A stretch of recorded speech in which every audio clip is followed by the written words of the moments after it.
Good morning and welcome to your daily operations weather briefing. Well, we see mostly cloudy skies and some mild conditions out there this morning. Temperatures already pushing into the lower 50s, and we're going to see warm conditions over the course of the next 24 hours as a cold front will be approaching the region later tonight, bringing in some very mild conditions for today. Looking at our current surface analysis, you can see high pressure off the Atlantic seaboard this morning, and we see that frontal boundary with the shower activity off to our west that'll be pushing closer to the Wallops region as we go throughout the day today. We'll see those clouds increasing tonight. Also see our winds begin to increase throughout the day as well as we see the frontal boundary pushing through the region early tomorrow morning for your Friday. Currently out there, just a little bit of cloudiness out there around 8,500 feet, a broken deck of clouds at that level, unrestricted visibility. Our winds out of the south-southwest at 10 knots, temperature at 51 degrees, and our relative humidity at 85%. I want to take a look here at our visible satellite imagery. You can see those clouds streaming in from the west. Again, most of that cloudiness around 8,500 feet. We'll see the clouds mostly cloudy throughout most of the day today, and then becoming overcast later on tonight as those rain showers approach the region. Looking at our high-resolution forecast model as we go throughout the day today, you can see staying dry for the most part as we go through the afternoon and evening, and then after midnight, that's when we'll start to see some of those showers approaching the region. So best chance will be after about 3 or 4 o'clock in the morning, but we will see a chance right after midnight as well of a few showers approaching the region. After we see the initial band of precipitation move in, we'll see a little bit of a squall line develop off to our west, moving in early tomorrow morning. This model a little bit later, pushing the heaviest precipitation in around 8 or 9 o'clock in the morning.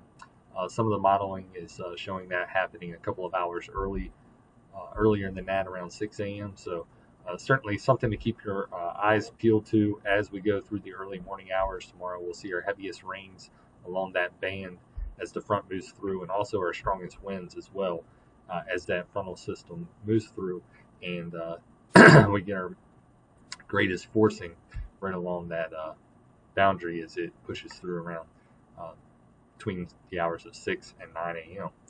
We will also see a little bit of a chance of some lightning embedded with that squall line as it moves through. So right now, only looking at about a 10% chance or less of that occurring, but something else to monitor early tomorrow morning.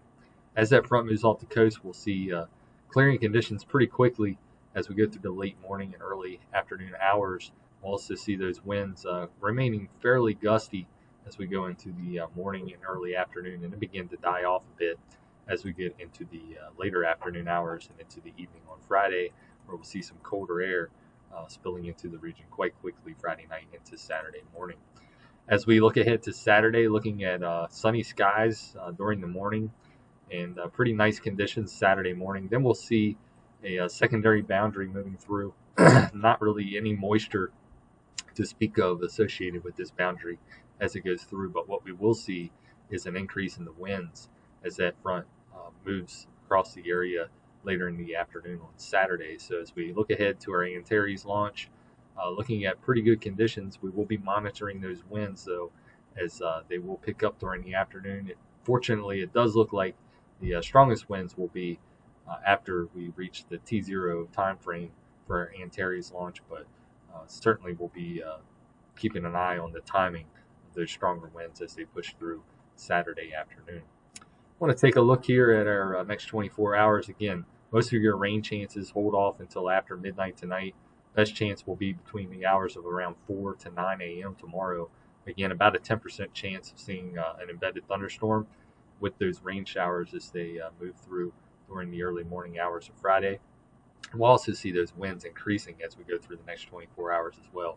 Potential of a wind advisory posted as early as this afternoon.